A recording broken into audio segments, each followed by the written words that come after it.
The howling Montana wind carried more than just snow that February night. It carried Sarah Thompson's desperate screams. At 15, she found herself trapped in nature's frozen fury, her body temperature dropping dangerously with each passing minute. The darkness was absolute, the cold merciless. But through the whiteout conditions, a pair of amber eyes pierced the darkness. A massive gray wolf emerged not as a threat, but as salvation. Sarah's frozen fingers clutched the beast's thick fur, her mind flashing back 3 years to that fateful day when she had freed this same creature from a steel trap, defying her father's deepest warnings. Now, as consciousness slipped away, she felt the wolf's warm breath on her face. The same scar on its right leg caught her fading gaze, a testament to their shared past, a bond forged in blood and mercy that was about to be tested in the harshest way possible. Leave a like and share your thoughts in the comments along with the city you're watching from now. Let's continue with the story. Sarah Thompson's world was shaped by absence. Her mother, Catherine Thompson, disappeared into the Montana wilderness one harsh winter morning when Sarah was just 3 years old. The official report cited a wolf attack, but for Robert Thompson, Sarah's father, the wounds ran deeper than any official document could convey. Living in their rustic cabin on the outskirts of Pine Ridge, Montana, population 847, Sarah and Robert carved out a life that balanced on the edge of wilderness and civilization. Their home, nestled against the backdrop of the rugged Bitterroot Mountains, stood as a testament to Catherine's memory, her paintings of wolves still adorning the walls, a cruel irony that Robert couldn't bring himself to remove. Robert Thompson wasn't always the stern, overprotective father he'd become.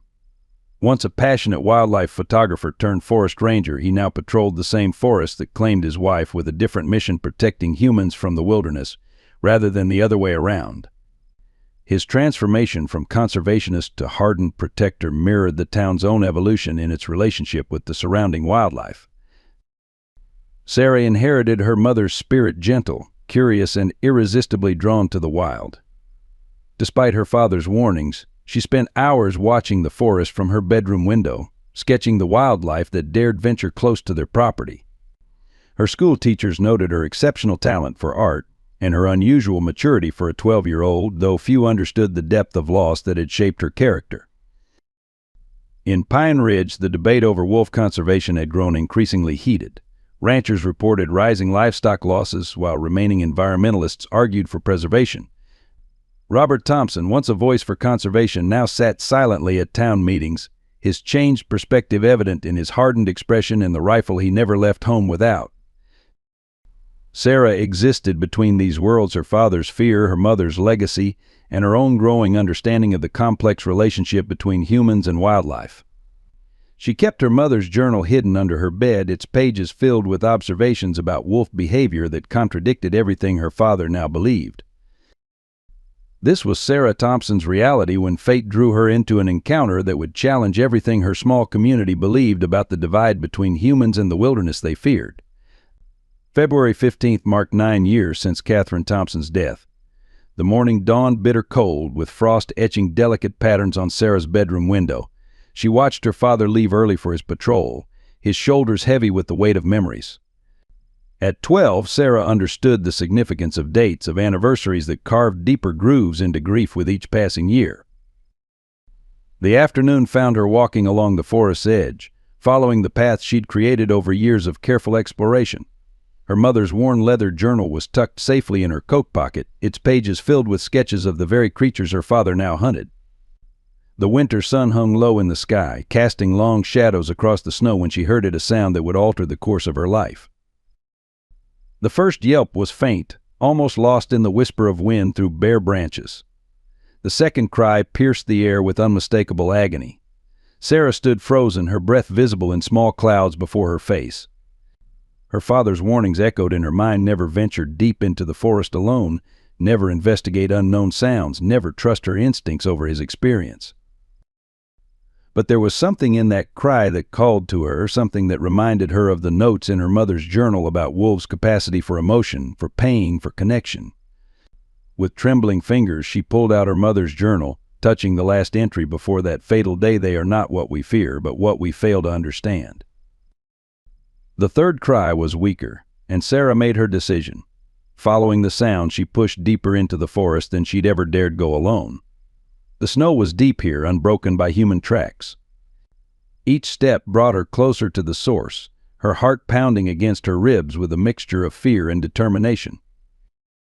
She found the wolf in a small clearing, its massive form a stark contrast against the white snow. The sight stopped her breath, not from fear, but from the raw brutality of the scene. A steel trap, the kind her father and other rangers had banned years ago, had clamped around the wolf's right front leg. Blood stained the snow around it, the crimson a shocking violation of the winter's pure white canvas. The wolf was female, her swollen belly revealing her pregnant state. When she raised her head to look at Sarah, there was no aggression in her amber eyes, only a bone-deep exhaustion and pain that transcended species. In that moment, Sarah saw what her mother must have seen, not a predator, but a being capable of suffering, of fear, of hope. Moving slowly, Sarah withdrew her mother's journal. A page fell loose, floating to the snow. It was a detailed sketch of a trap release mechanism, accompanied by Catherine's neat handwriting. Knowledge saves lives both human and wolf. Sarah's hands shook as she realized her mother had prepared her for this moment, even from beyond death's divide. The wolf watched her, too weak to resist, as Sarah studied the trap's mechanism. The metal was old, rusted from years of exposure, but the spring design matched her mother's diagram perfectly. Time seemed to stretch as Sarah worked, her cold fingers following steps written 9 years ago, guided by a mother's foresight and a daughter's determination. When the trap finally released, the wolf didn't immediately flee. She remained still, her amber eyes fixed on Sarah with an intelligence that seemed to bridge the gap between their worlds. A low whine escaped her throat, not of pain, but of something else, something that made Sarah think of her mother's last journal entry in their eyes, "I see a wisdom we've forgotten." As dusk approached, Sarah knew she had to leave. The wolf needed time to heal, and Sarah needed to return home before her father discovered her absence. But as she turned to go, she felt the weight of this moment, understanding that she had just crossed a line drawn in her father's grief and fear. She had chosen to help the very creature blamed for destroying her family. Looking back one last time, Sarah saw the wolf had managed to stand, favoring her injured leg but alive, free. In the gathering darkness, their eyes met again, and Sarah felt something shift in her understanding of the world. This wasn't just about saving a wolf, it was about challenging everything she'd been taught to fear. The fading daylight brought urgency to Sarah's actions. Though she had freed the wolf from the trap, the animal's condition remained precarious. Blood continued to seep from the wound, and the temperature was dropping rapidly. Drawing from her father's emergency training, Sarah knew that blood loss and cold could be fatal, especially for a pregnant creature. With trembling hands, she removed her thick wool scarf, a Christmas gift from her father, and approached the injured wolf. The animal watched her with those intelligent amber eyes, a low growl rumbling in her throat, more warning than threat. Sarah spoke softly, her voice carrying the same gentle tone she'd heard in recordings of her mother speaking to wildlife. "I know you're scared," she whispered, inching forward. "But you're hurt, and your babies need you to survive this." The wolf's ears twitched at her voice, and the growling subsided. Whether from exhaustion or trust, the magnificent creature allowed Sarah to draw closer. The process of binding the wound proved more challenging than Sarah anticipated. Her fingers, numb from cold, struggled with the fabric. The wolf's fur was matted with blood and ice, making it difficult to secure the makeshift bandage. Yet throughout the ordeal, the wolf remained still, only flinching occasionally when Sarah's hands touched particularly tender areas. As she worked, Sarah noticed other details about the wolf. Despite her injury, her coat was healthy, suggesting she was well fed and strong before the incident. Small scars on her muzzle told stories of past struggles, yet there was a dignity in her bearing that commanded respect rather than pity. Most striking was the way she kept shifting to protect her swollen belly, maternal instinct evident in every movement. Sarah emptied her school backpack, removing her lunch and textbooks. The sandwich she'd barely touched at lunch she unwrapped and placed near the wolf. From her thermos she poured water into the lid, setting it within reach of the injured animal. These small offerings felt inadequate against the magnitude of the wolf's needs, but they were all she had to give. The wind picked up, carrying the first flakes of fresh snow. Sarah knew she had to leave. Her father would be returning from his patrol soon. Yet the thought of abandoning the wolf tormented her. What if other predators found her in this weakened state? What if the wound became infected? What if she couldn't hunt for herself while healing? As if sensing her turmoil, the wolf lifted her head and met Sarah's gaze. In that moment, something passed between them, an understanding that transcended the natural order of predator and prey. The wolf's eyes seemed to convey both gratitude and reassurance. She was a survivor, and Sarah had given her a chance. That would have to be enough. Sarah gathered her scattered belongings, her movements slow and deliberate. "I'll come back," she promised, though she wasn't sure how she would manage it without raising suspicion. "Just stay alive. Keep your babies alive." Her voice cracked on the last words, thoughts of her own mother's fate threatening to overwhelm her. As she turned to leave, the wolf let out a soft whine, not of pain, but something else. Sarah looked back one last time. The proud creature had managed to reach the water, lapping slowly from the thermos lid. The sandwich remained untouched, but Sarah knew hungry scavengers would find it soon enough. More importantly, the bleeding had slowed and the wolf's eyes were alert, tracking Sarah's movements. The journey home felt longer, each step weighted with the magnitude of what had transpired. Sarah's mind raced with questions and plans. How would she check on the wolf without her father noticing? How could she protect her from hunters? What if someone found evidence of her intervention? The sun had nearly set when Sarah reached the edge of their property. Through the kitchen window, she could see her father's truck wasn't back yet, a small mercy. As she hurried inside to change her bloody clothes and hide the evidence of her afternoon adventure, Sarah felt the first stirrings of something she hadn't experienced since finding her mother's journal purpose. In helping the wolf, she had crossed a line drawn by fear and grief. She had chosen to see with her own eyes, to judge with her own heart, to act with her own conscience. Like the words in her mother's journal had suggested, she had found something more complex than the simple stories of good and evil, predator and prey that shaped her community's understanding of wolves. That evening, Robert Thompson returned home to find Sarah unusually quiet at dinner. The kitchen was filled with the aroma of his signature beef stew, a recipe that had sustained them through countless Montana winters. He noticed Sarah pushing the meat aside on her plate, her mind seemingly elsewhere. "Everything all right, sweetheart?" Robert asked, his weathered face creased with concern. Sarah forced a smile, one that didn't quite reach her eyes. "Just thinking about Mom," she replied softly. It wasn't entirely a lie. Catherine's presence felt stronger today than it had in years. The weight of her secret pressed against her chest as she helped clear the dishes. Her father's rifle leaned in its usual corner, a constant reminder of how much had changed since her mother's death. The local news played quietly on their old television, reporting increased wolf sightings near Pine Ridge. Sarah's hands trembled slightly as she dried the plates. Later that night, in the sanctuary of her bedroom, Sarah carefully cleaned her mother's journal, removing any traces of snow and blood. By flashlight, she studied Catherine's detailed notes about wolf behavior and first aid.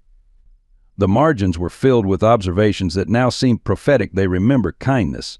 They understand mercy. They repay both. Sleep proved elusive as Sarah planned. She would need medical supplies, proper bandages, antiseptic.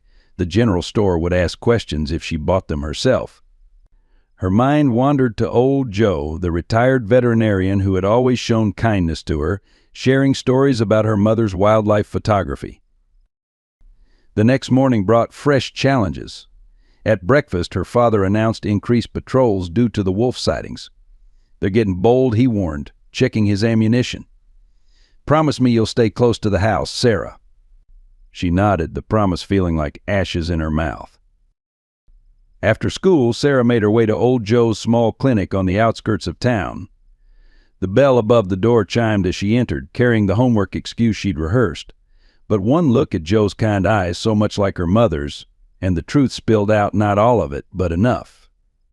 "Doing a project on wildlife first aid," she explained, watching his face carefully.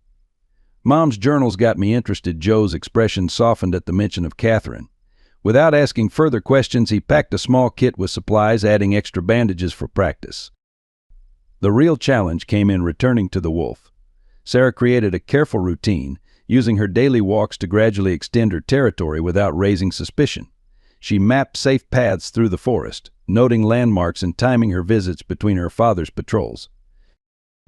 The wolf was still there, having found shelter in a small den near the clearing. The makeshift bandage hung in tatters, but the wound had begun to heal. Most surprisingly, the wolf seemed to expect her, lifting her head at Sarah's approach without alarm. Each visit deepened their connection. Sarah cleaned the wound with trembling hands while speaking softly about her day, her fears, her memories of her mother. The wolf listened with those intelligent eyes, occasionally pressing her warm muzzle against Sarah's palm in what felt like understanding. The pregnancy progressed visibly. Sarah noticed the wolf's increasing difficulty in moving and hunting. Breaking another of her father's rules, she began bringing food scraps from dinner, meat bought with her allowance money. Each offering was accepted with a dignity that moved her deeply. But keeping such a secret took its toll. Sarah's grades began to slip, her attention wandered in class. She jumped at every mention of wolf sightings, her heart racing whenever her father discussed hunting plans. The double life she led wore at her conscience, especially during evening prayers when her father asked God to protect them from the wilderness's dangers. One evening, Sarah overheard a conversation that chilled her blood. Her father and other rangers were planning a systematic sweep of the area where she'd found the wolf. Before they denned for the season, Robert explained to his colleagues, "We can't risk another pack establishing territory so close to town." That night, Sarah added her own entry to her mother's journal. "Mom, I understand now what you saw in him. There's something in her eyes, wisdom, trust, wildness, but also gentleness. Like she knows me. Like she knows I'm trying to help. I'm scared. Mom, scared they'll find her. Scared Dad will find out. Scared of choosing between them. But I can't let her die. I won't." As February melted into March, the Montana wilderness began its subtle shift toward spring. In the quiet moments between dawn and sunrise, Sarah developed a routine that would have horrified her father. Each morning she left home earlier for school, taking a detour through the snow-laden forest to check on her secret. The wolf's recovery progressed steadily. The wound had healed into a distinctive scar, though she still favored that leg. Sarah named her Luna, inspired by the way moonlight caught her silver-tipped fur during their dawn meetings. The name remained unspoken, a private acknowledgement of their deepening connection. One crisp morning, Sarah arrived at their meeting place to find Luna more restless than usual. The wolf's sides heaved with labored breathing, her amber eyes clouded with discomfort. Sarah's heart raced as she realized what was happening. The cubs were coming. Drawing on her mother's journal entries about wolf births, she maintained her distance while keeping watch. Hours passed. Sarah missed school entirely, sending a text to her father about a supposed stomach bug. As the sun climbed higher, Luna's labor intensified. By midday, 4 tiny cubs had entered the world, their wet fur dark against the melting snow. Sarah watched in awe as Luna cleaned each one, her movements gentle despite her exhaustion. The moment transformed their relationship. Luna now allowed Sarah closer than ever, seeming to sense the girl's profound respect for this vulnerable time. The cubs, blind and helpless, squirmed against their mother's warmth. Sarah remembered her mother's words, "A wolf mother's devotion rivals any human's." Over the following weeks, Sarah witnessed the cubs' development with the dedication of a historian. She documented their first tentative crawls, their eyes opening, their growing awareness of the world. Luna appeared to take pride in showing off her family, positioning herself so Sarah could observe while maintaining a protective boundary.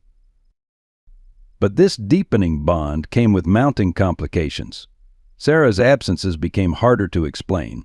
Her father noticed her distraction, the mud on her clothes, her sudden interest in taking longer routes to school. The local hunting community grew increasingly vocal about wolf control, with several sheep lost to predators that spring. One morning, Sarah arrived to find Luna agitated, herding her cubs deeper into the den. The wolf's behavior was unusual enough to make Sarah pause. Then she heard voices approaching, the sound of men moving through the forest. Her father's hunting party was near. Sarah's heart nearly stopped. She had mere minutes to act. Using all the woodcraft her father had taught her, she deliberately created a false trail leading away from the den, breaking branches and leaving marks that suggested wolf movement in the opposite direction. Then she crouched in the underbrush, praying her deception would work. The hunting party passed within yards of her position. Through the branches, she recognized her father's distinctive gait, his rifle ready. The men followed the false trail, their voices fading into the distance. Only when silence returned did Sarah release her breath. That evening, her father mentioned the unsuccessful hunt at dinner. Strange thing, he mused, tracks looked fresh, but led nowhere. Sarah concentrated on her plate, guilt warring with relief in her chest. She was becoming skilled at deception, and the knowledge troubled her. Yet the reward for her duplicity came in precious moments of trust. As spring advanced, Luna began teaching her cubs to hunt, and Sarah witnessed behaviors few humans had ever seen. The wolf would demonstrate stalking techniques to her offspring, then watch with apparent pride as they practiced. Sometimes Luna's eyes would meet Sarah's during these lessons, as if sharing the joy of motherhood. The cubs grew rapidly, their playful antics reminding Sarah of puppies. She started recognizing their distinct personalities, the bold one always leading explorations, the cautious one staying close to Luna, the curious one that seemed fascinated by Sarah's presence, and the peaceful one content to observe everything quietly. But it was Luna's transformation that moved Sarah most deeply. The fierce, injured creature from that winter day had become a patient mother, a skilled teacher, and in moments that still amazed Sarah, a trusting friend. When Luna brought back a rabbit from a hunt and left half of it for Sarah, the gesture spoke volumes about their unusual bond. Sarah recorded everything in her mother's journal, adding her observations alongside Catherine's notes. Sometimes, reading both their accounts together, she felt as if she were continuing her mother's work, understanding these creatures in ways that went beyond scientific observation into something deeper, more personal. Yet with each passing day, Sarah felt the weight of her secret growing heavier. She knew that eventually choices would have to be made, truths would have to be faced. The Wolf family couldn't stay in this territory forever, not with increasing pressure from the local community. And Sarah couldn't keep living this double life indefinitely. The Pine Ridge Town Hall had never been so crowded.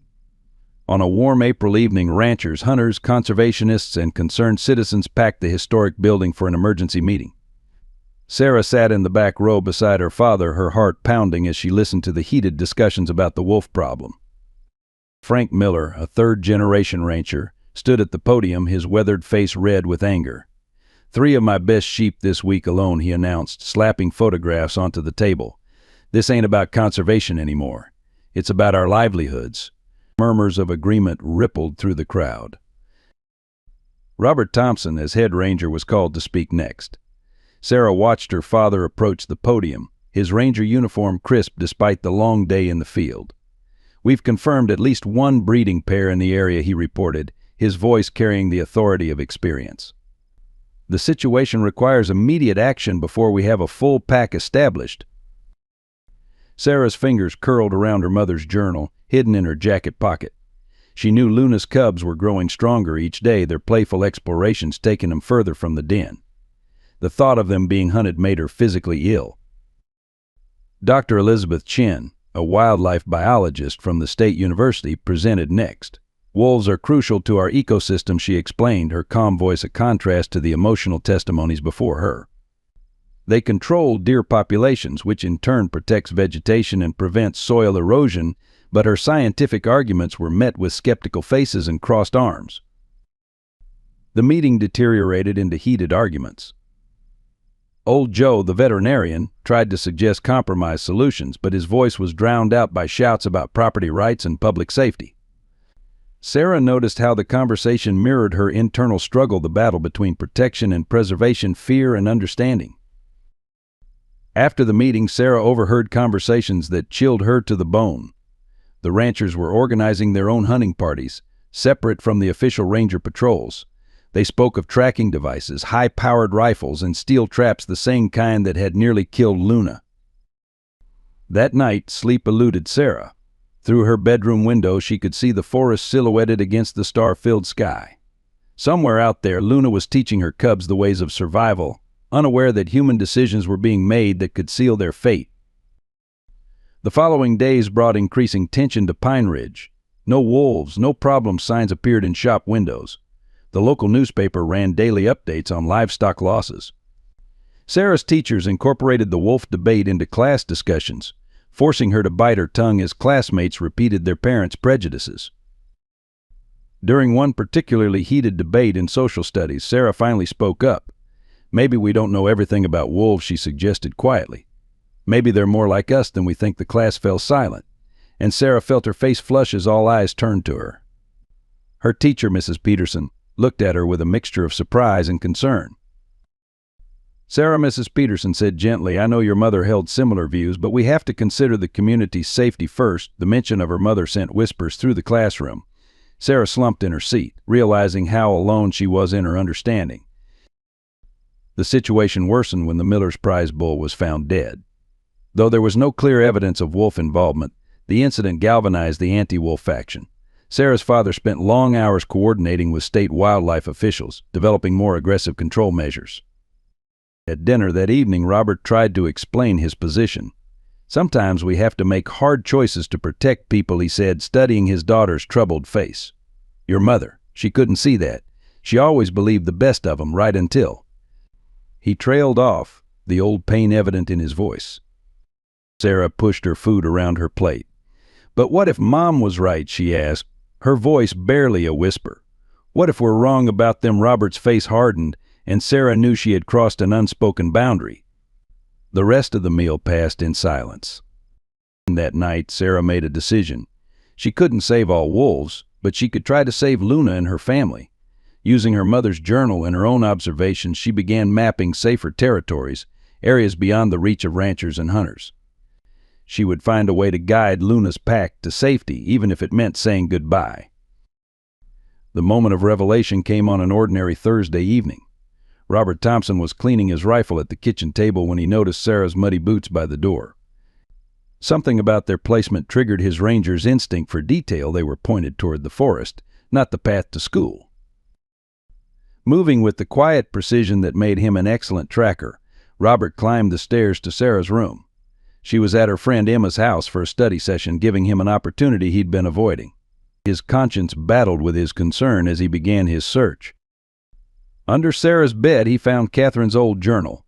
The familiar leather binding made his hands tremble. As he opened it, loose pages fell out, recent additions in Sarah's handwriting. His eyes widened as he read detailed observations of a wolf pack, complete with dates, locations, and behaviors. April 15th, Luna's cubs are growing fast. The bold one, I call him Scout, ventured furthest from the den today. Luna watched carefully but didn't call him back.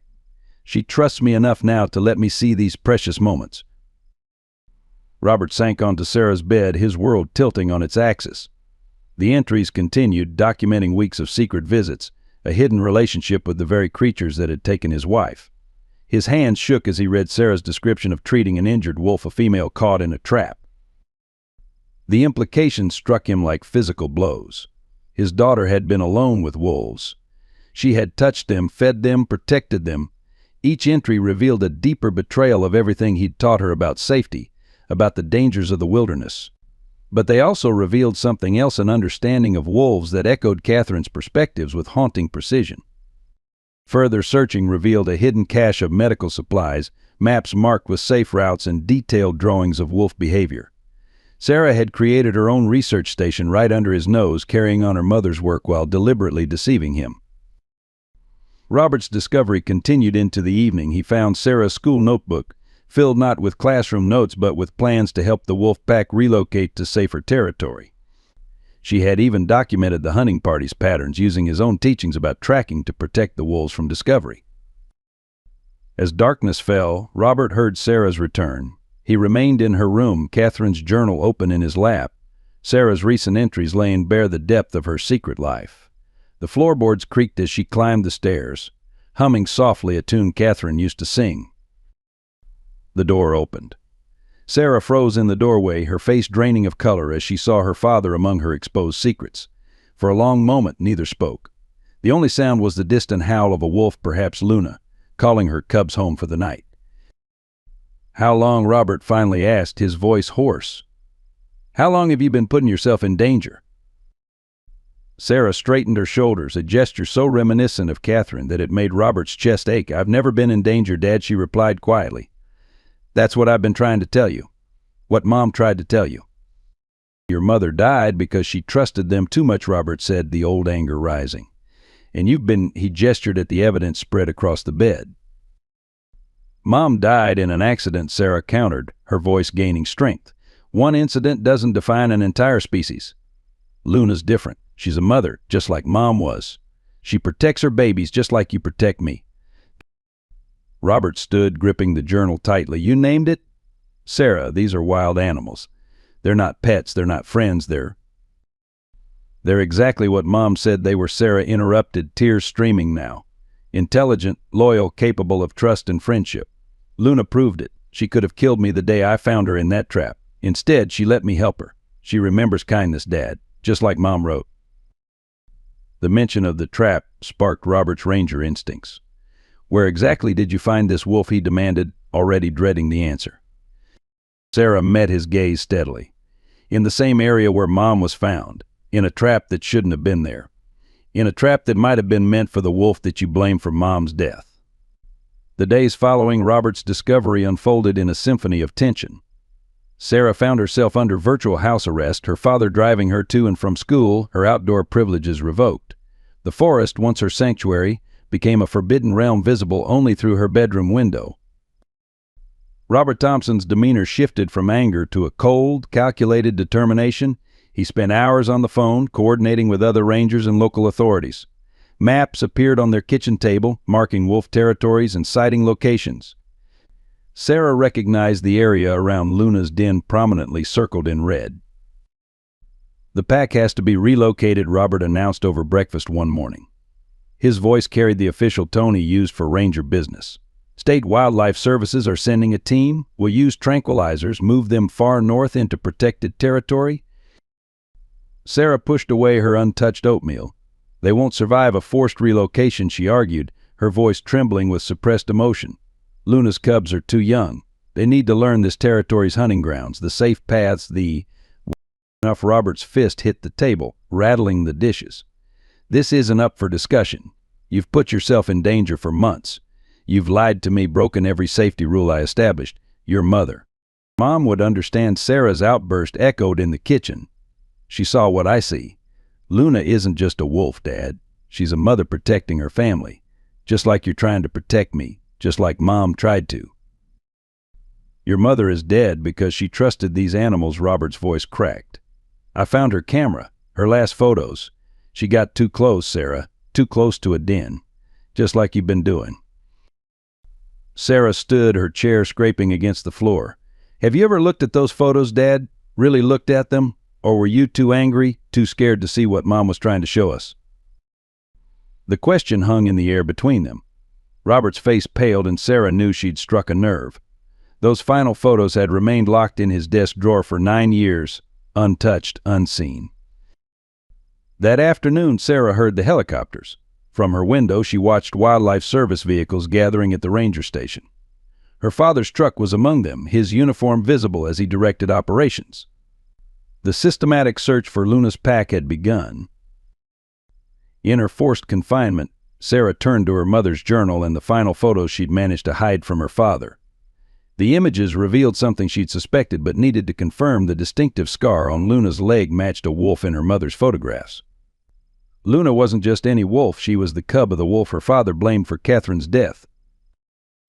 The realization hit Sarah with stunning clarity. Luna had been there the day her mother died. Not as a threat, but as part of the family Catherine was documenting.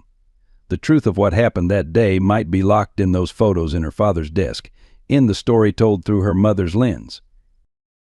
As dusk approached, Sarah made a decision that would change everything. While Robert was occupied with the search operation, she slipped into his study. The desk drawer opened with a key she'd watched him hide years ago. Inside, wrapped in cloth, lay Catherine Thompson's final roll of film. With trembling hands, Sarah retrieved the photos. The sequence told a story: Catherine approaching a den, documenting a wolf family, focusing on a mother wolf and her cubs. The photos showed no aggression, no threat, only a careful dance between photographer and subject, a mutual respect captured in frozen moments. The final photo made Sarah gasp. It showed the mother wolf lunging, but not at Catherine. The camera had captured another figure in the background, a man with a rifle, taking aim at the den. The wolf wasn't attacking, she was protecting her cubs from a threat. just as Luna had allowed Sarah to help her, trusting human kindness despite past betrayals. Sarah heard her father's truck pulling up outside.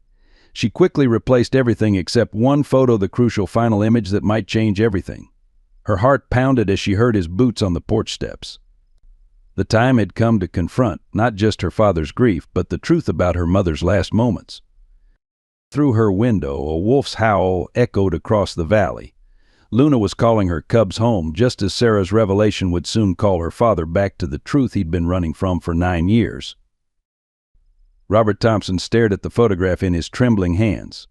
The evening light streaming through his study window illuminated details he'd refused to see for 9 years.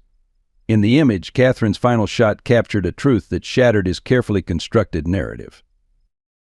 "Where did you find this?" he asked Sarah, his voice barely a whisper. "In your desk, where you've kept Mom's last photos hidden," Sarah replied, standing her ground. "But that's not all I found, Dad. Luna, the wolf I've been helping, she's connected to Mom's story in a way you need to understand." Sarah carefully laid out her mother's journal, opening to specific entries she'd marked. Catherine's elegant handwriting detailed her observations of a wolf pack, including a female cub with distinctive markings. The same markings Sarah had recognized on Luna. "Luna is the daughter of the wolf you blame for Mom's death," Sarah explained gently. "But look at the photo again, Dad. Really look at what Mom was trying to show us." The image told an undeniable story. Catherine had been photographing the den when another figure appeared, a poacher with a rifle aimed at the wolf cubs. The mother wolf's defensive posture wasn't directed at Catherine, but at the threat behind her. "Your mother's camera," Robert's voice cracked. "When I found it, I couldn't." "Mom was documenting the pack's behavior," Sarah continued, her voice steady despite her racing heart. "She was proving what she'd always believed, that wolves aren't mindless killers. She was protecting them, Dad, just like I've been protecting Luna." Robert sank into his chair, the weight of 9 years of misplaced blame settling on his shoulders.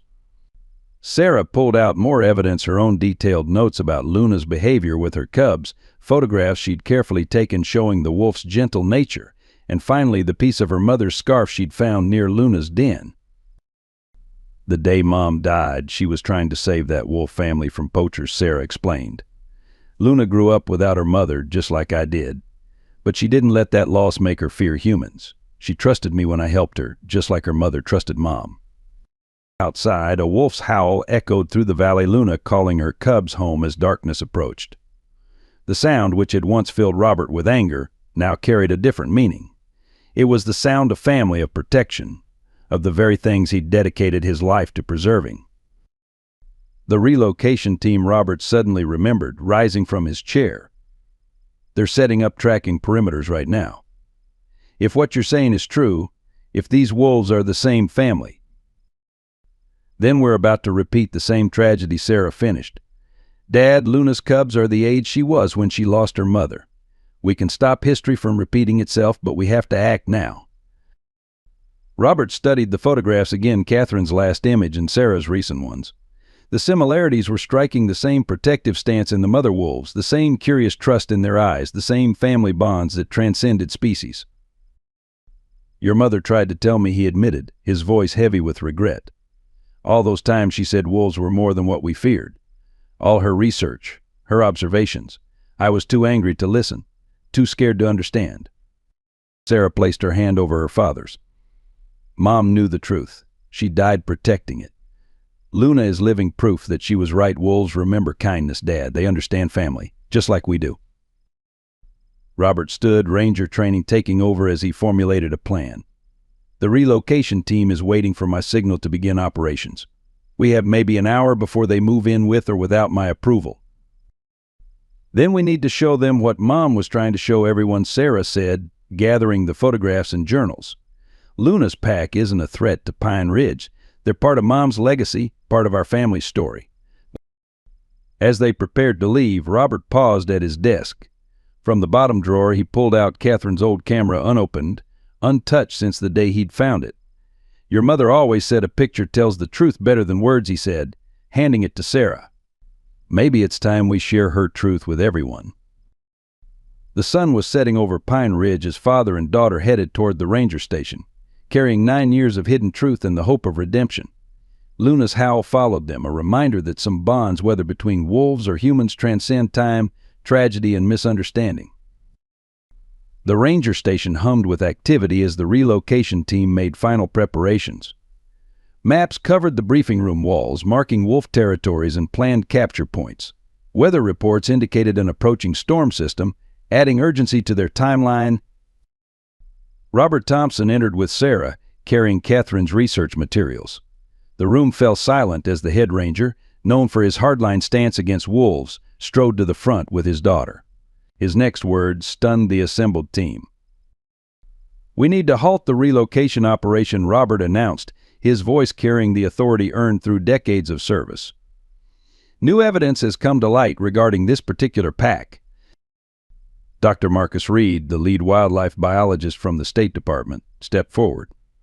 "With all due respect, Ranger Thompson, we have our orders. The community's safety is exactly why you need to see this," Sarah interjected, spreading her mother's photographs across the briefing table.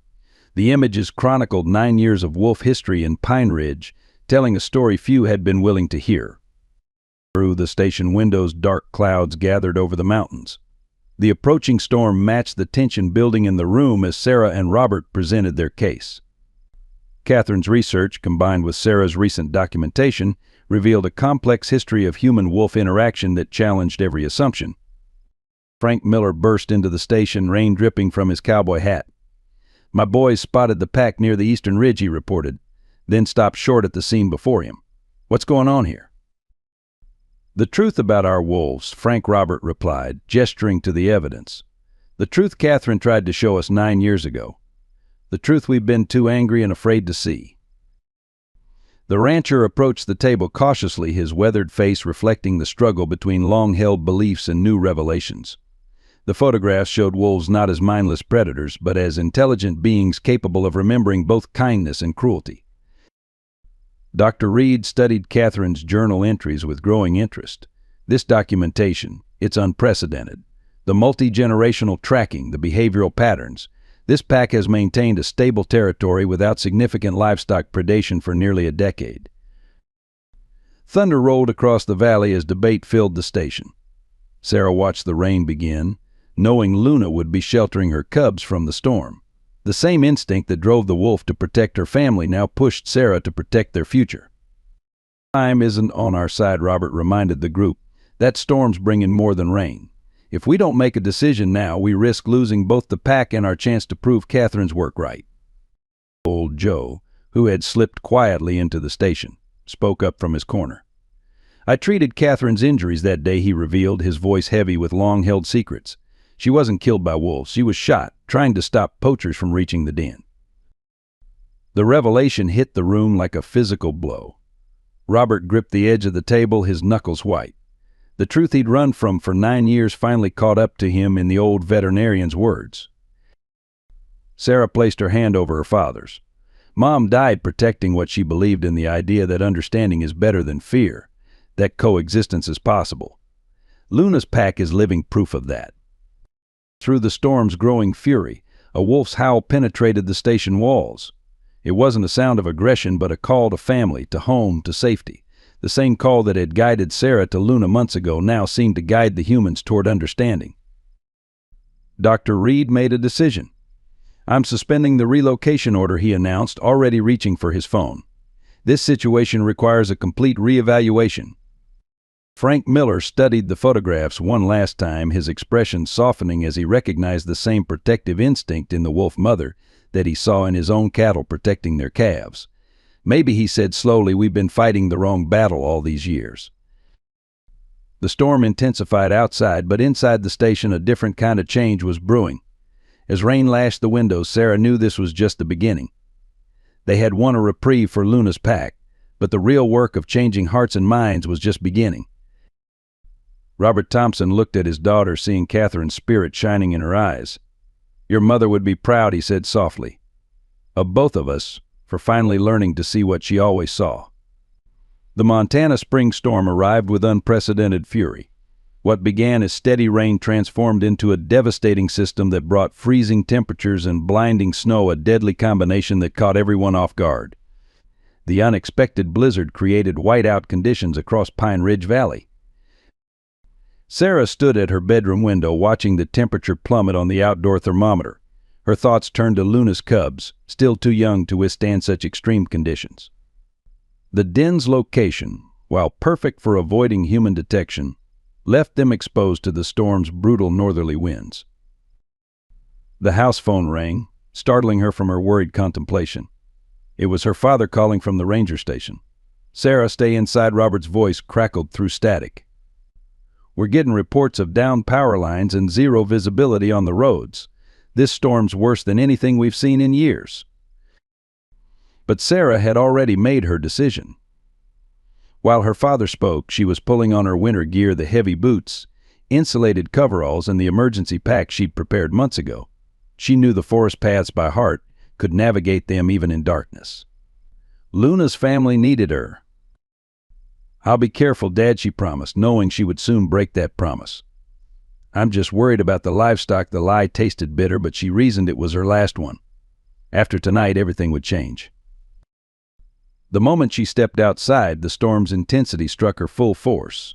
The wind cut through her layers like icy knives, and the snow, driven horizontal by powerful gusts, stung her exposed face. The temperature had dropped to well below freezing, transforming the earlier rain into treacherous ice beneath the fresh snow. Sarah pushed forward, using trees as guideposts. Her mother's voice seemed to whisper in her mind, reciting the wilderness survival rules they'd discussed so many times during their nature walks. Stay focused. Keep moving. Trust your instincts.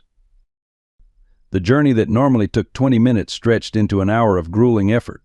Twice she lost her orientation. The familiar landscape transformed into an alien white wasteland. Only her intimate knowledge of the terrain, earned through months of secret visits, kept her on course. When she finally reached the den's vicinity, Sarah's heart stopped. The small creek that ran nearby had overflowed from the rain, its waters threatening the den's entrance. Luna stood at the opening, frantically trying to move her cubs to higher ground. Two of the young wolves were already soaked and shivering. Sarah didn't hesitate. She waded into the frigid water, her hands numb as she helped Luna carry the cubs to safety. The mother wolf worked alongside her with complete trust, their partnership transcending species in this moment of crisis. Together, they relocated the cubs to a sheltered hollow beneath a massive pine. But the storm was intensifying. The temperature continued to drop, and Sarah realized with growing dread that even this new shelter wouldn't be enough. The cubs, wet and cold, needed immediate warmth. Luna seemed to understand too, her amber eyes meeting Sarah's with desperate intelligence. Sarah unzipped her coveralls, creating a makeshift shelter against her body heat. Luna nudged her cubs toward this offered warmth, and Sarah gathered them close, using her own body to shield them from the wind. Luna pressed against her side, adding her fur and warmth to the effort to save her family. As the storm raged around them, Sarah felt a profound sense of rightness despite her dire situation. This was what her mother had understood, what she had died protecting, the simple truth that compassion knows no bounds, that in moments of crisis the artificial barriers between species fall away, leaving only the fundamental drive to protect life. Robert Thompson's instincts told him something was wrong the moment he arrived home to find Sarah's room empty. Her winter gear was missing, and fresh footprints in the snow led toward the forest. His ranger training kicked in as he immediately called for an emergency search party. Through the howling storm, Robert led a team including Dr. Reed, Frank Miller, and Old Joe. Their powerful flashlights cut through the darkness, but the blizzard conditions severely limited visibility. The temperature had dropped to dangerous levels, and every passing minute increased the risk of hypothermia. "She knows these woods," Old Joe reassured, his medical kit ready. Catherine taught her well. The mention of his late wife sent a surge of fear through Robert. Would history repeat itself on this terrible night? The team followed Sarah's increasingly faint tracks, her trail nearly obliterated by the fresh snow. Robert's expertise in tracking proved crucial as he identified subtle signs of disturbed branch, a depression in the snow, markers that only a father's desperate attention would notice. They found the abandoned den first, signs of rapid evacuation evident in the disturbed snow and rising water. Robert's heart raced as he recognized wolf tracks mixed with his daughter's footprints. The tracks led uphill toward a grove of ancient pines. Through the storm's fury, they heard a sound that made the search party freeze in their tracks. A wolf's howl, but not aggressive or threatening. It was answered by a human voice, weak but clear. Sarah's voice. The scene they discovered would forever change Pine Ridge's relationship with its wolves. Sarah sat huddled against a massive pine, her body curled protectively around Luna's cubs. The mother wolf stood guard, her posture alert but not aggressive. Steam rose from their huddled forms as they shared warmth in the freezing night. "Dad," Sarah called out, her voice trembling from cold. "Don't be afraid, they need our help." Robert Thompson, the man who had spent 9 years hating wolves, found himself facing a moment of truth. His daughter sat surrounded by the very creatures he feared, yet the scene before him echoed the photographs he'd seen earlier, not of predator and prey, but of families protecting each other. Dr. Reed moved forward slowly, medical bag in hand. "The cubs are hypothermic," he assessed professionally. "They won't survive transport in these conditions. We need to warm them here." Frank Miller, the rancher who had lost so much to wolves, surprised everyone by removing his heavy coat. Here he offered gruffly, "My cattle can spare a blanket for tonight." Luna watched the men approach, her intelligent eyes assessing each movement. When Robert finally knelt beside his daughter, the wolf did something remarkable. She stepped aside, allowing him to check Sarah while maintaining her vigilant watch over both their families. "I understand now," Robert whispered, wrapping an emergency blanket around Sarah and the cubs. "This is what your mother saw, what you've been trying to show me." The search party worked quickly, establishing an emergency shelter around the unlikely group. Old Joe's medical experience proved invaluable as they worked to raise the cubs' body temperature. Throughout it all, Luna remained close, demonstrating a trust that defied conventional wisdom about wild animals. As the storm raged around them, barriers continued to fall. Frank Miller found himself assisting Dr. Reed in treating a wolf cub, his weathered hands gentle as he helped warm the tiny creature. Old Joe shared stories of Catherine's work with the wolves, filling in gaps in a history too long obscured by grief and misunderstanding. As dawn approached, the storm began to subside, leaving the forest draped in pristine white. The makeshift shelter had served its purpose. All 4 cubs had survived the night, their body temperatures returning to normal under the combined care of humans and their wolf mother. Robert Thompson stood at the edge of the shelter, watching the sunrise paint the snow-covered landscape in hues of pink and gold. The decision he faced would reshape not just his family's future, but the entire community's relationship with the wilderness they called home. "The relocation order still stands technically," Dr. Reed reminded him quietly, his scientific detachment softened by the night's events. "But as head ranger, you have the authority to recommend alternative solutions." Sarah, exhausted but determined, joined her father. Luna followed, maintaining the extraordinary trust that had developed through the crisis. The wolf's presence beside them, calm and dignified, seemed to emphasize the gravity of the moment. "Dad," Sarah began, her voice carrying the same quiet conviction that had characterized her mother's, "what if Pine Ridge became known for something more than just hunting and ranching? What if we could show people a different way to live alongside wildlife?" Robert studied Luna, seeing her now through new eyes. The wolf returned his gaze with an intelligence he'd refused to acknowledge for 9 years. In her protective stance near her cubs, he recognized his own paternal instincts. In her trust of Sarah, he saw Catherine's legacy living on. Frank Miller, who had remained through the night helping tend to the cubs, spoke up. "My grandfather used to tell stories about how his cattle and the wolves kept a natural balance. Before the traps, before the hunting parties. Maybe it's time we remembered those old ways." Dr. Reed seized the moment. "We could establish Pine Ridge as a model for wildlife coexistence.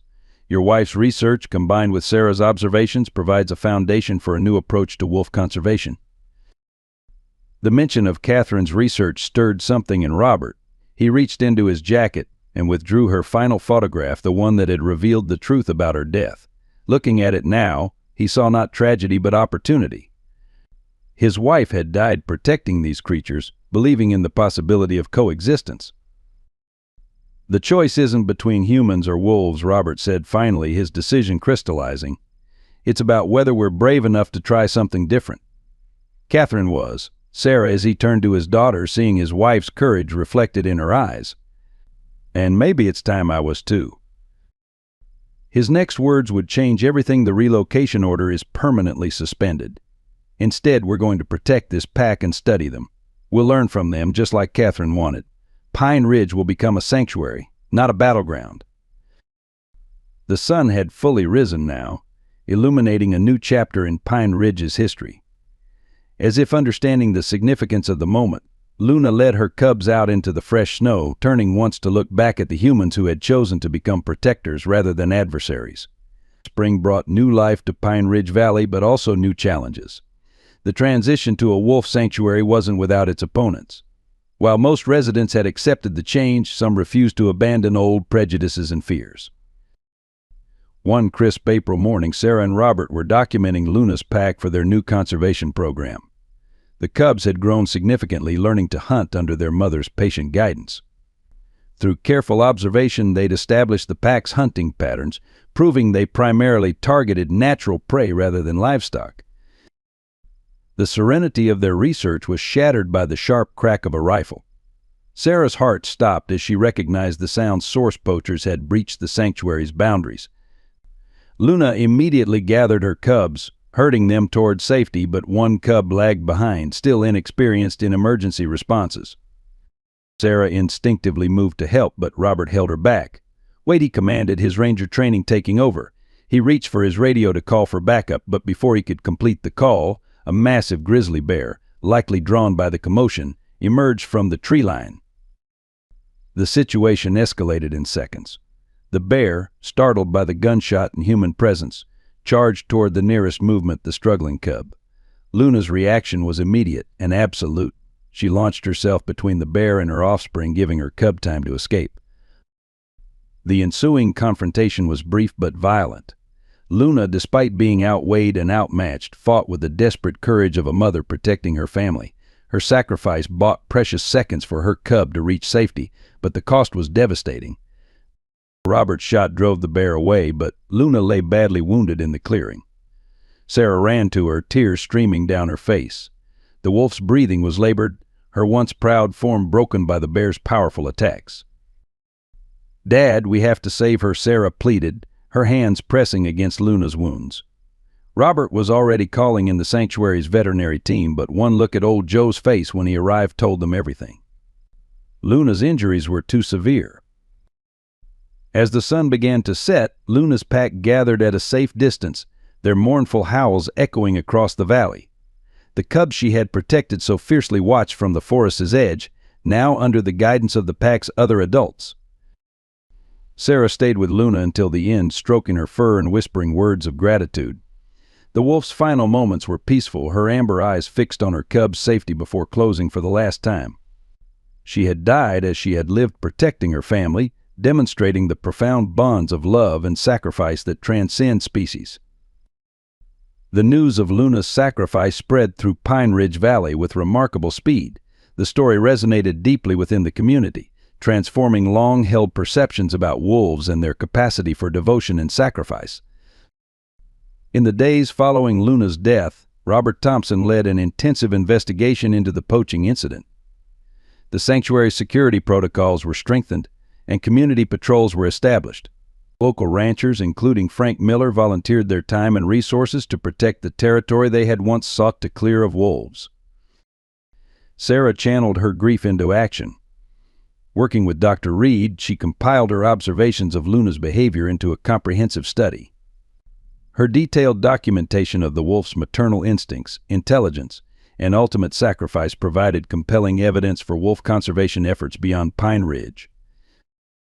The sanctuary received unexpected support from an influential source. The state's Wildlife Conservation Board, moved by Luna's story, designated additional funding for the program. This financial backing enabled the expansion of research facilities and educational outreach programs. Luna's surviving cubs thrived under the pack's care. The community watched with interest as they grew, displaying the same intelligent and cautious demeanor that had characterized their mother. Their presence served as a living testament to Luna's legacy and the success of human-wolf coexistence.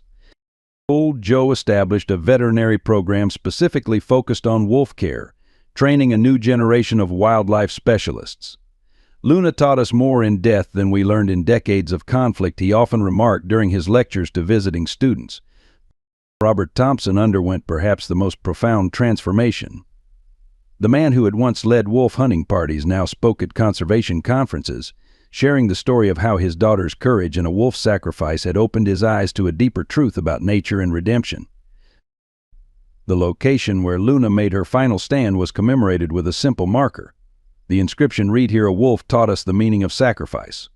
Luna Protector, Mother Bridge Between Worlds. Sarah often visited this spot, watching Luna's cubs patrol their territory with their mother's same dignified grace. Pine Ridge's transformation garnered national attention. Other communities facing similar wildlife conflicts began consulting with the Thompson family, seeking guidance on establishing their own conservation programs. The valley became a model for how humans and wildlife could coexist through understanding and respect. During one particularly moving town hall meeting, Frank Miller summed up the community's evolution. "We thought we were protecting ourselves from wolves. But Luna protected us from our own fears. She showed us what real courage looks like. That's a debt we can only repay by protecting what she died defending." 1 year after Luna's sacrifice, Pine Ridge Valley had transformed into a testament to successful wildlife conservation. The Thompson Wildlife Research Center, established in memory of both Catherine and Luna, became a beacon of hope for communities worldwide struggling with human-wildlife conflicts. Sarah, now 13, developed into a respected young naturalist.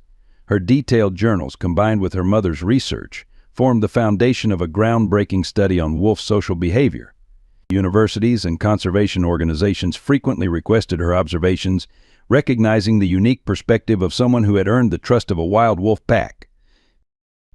Robert Thompson's evolution from wolf hunter to conservation leader inspired similar transformations across the country.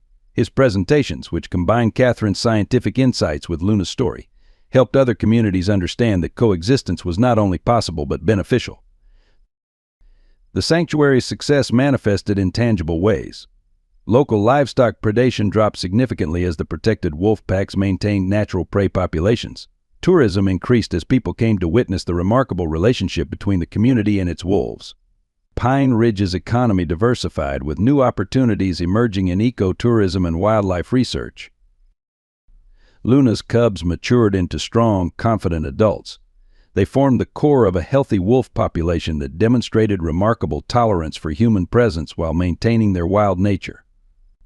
Their behavior validated Catherine Thompson's earliest theories about wolf intelligence and adaptability. Frank Miller's ranch became a model for wildlife-compatible farming practices. His innovative methods of protecting livestock while respecting predator territories attracted attention from ranchers nationwide. Luna's sacrifice, he would say, taught us that adaptation goes both ways. The sanctuary expanded to include a memorial center where Catherine's photographs, Sarah's journals, and Luna's story were displayed. Visitors could trace the journey from conflict to cooperation, understanding how one family's transformation rippled outward to change an entire community. Old Joe continued mentoring young veterinarians, incorporating the lessons learned from Luna into a comprehensive wildlife care program. His students carried these teachings to other communities, spreading the Pine Ridge model of conservation across the country. Perhaps most significantly, the Thompson family found healing. Robert finally understood the truth Catherine had died protecting, that wolves were not enemies to be feared, but partners in maintaining nature's balance. Sarah discovered her life's calling, carrying forward both her mother's scientific legacy and Luna's lesson of unconditional love. The evening howls of Luna's pack, once a source of fear and anger, became Pine Ridge's proud signature. Each call reminded the community of a mother wolf's sacrifice and the profound change it inspired in human hearts. In the Thompson Wildlife Research Center's archive room, Robert carefully opened a dusty box he had avoided for 9 years. Inside lay Catherine's complete research files, untouched since her death. Sarah sat beside him, ready to finally uncover the full truth about her mother's last day. Catherine's final research notes revealed a complex investigation into illegal hunting operations in Pine Ridge Valley.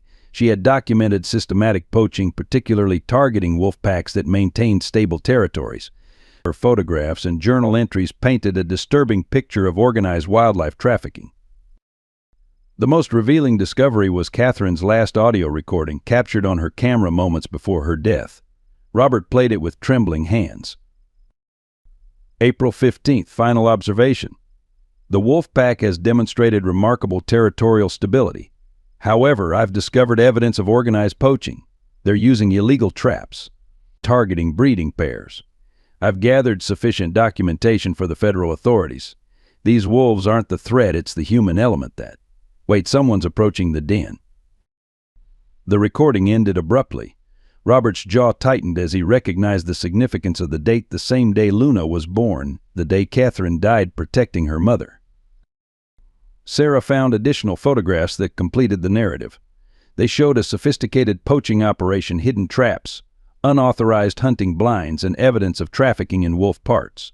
Catherine had uncovered a criminal enterprise that spanned several states. The final piece fell into place when they discovered Catherine's sealed letter to the U.S. Fish and Wildlife Service. She had compiled extensive evidence against the poaching ring, planning to submit it the day she died. Her death had been no accident. She had been silenced to protect illegal hunting operations. Your mother wasn't just studying wolves, Robert explained, his voice heavy with emotion. She was fighting to protect them from an organized criminal enterprise. When she discovered their operation, she became a threat, Sarah finished, understanding dawning in her eyes. And Luna's mother protected her as long as she could, just like Luna protected me. The truth brought both pain and vindication. Catherine Thompson hadn't died because she trusted wolves too much. She had died because she trusted in the importance of protecting them, a belief that her daughter and husband now carried forward. The revelation of Catherine's true mission transformed the Thompson family's perspective on their shared loss. In Robert's private office at the research center, father and daughter sat together, processing the weight of this new understanding. Robert opened Catherine's favorite photograph album, his fingers tracing images of his wife at work in the field. I spent 9 years blaming the wrong enemy, he said quietly. While your mother was fighting the real threat, I let my grief blind me to the truth she died protecting. Sarah placed her hand over her father's. Mom knew the risks, Dad. She chose to stand up for what she believed in, just like Luna did. They both died protecting their families and what they loved. The parallel between Catherine and Luna's sacrifices provided a profound healing moment for both father and daughter. Their shared mission to protect Pine Ridge's wolves had become more than conservation. It was now a continuation of Catherine's unfinished work. Dr. Reed, reviewing Catherine's evidence, confirmed that her research had ultimately led to the dismantling of several major poaching operations across the state. Her death, while tragic, had not been in vain. The modern sanctuary stood as a testament to her vision of human-wildlife coexistence. Robert found himself returning to the site where Catherine had made her final stand. The location, now part of the sanctuary's protected area, had become a quiet place of reflection. Here, he finally allowed himself to release the misplaced anger he had carried for so long. Your mother saw the future we're building now, he told Sarah.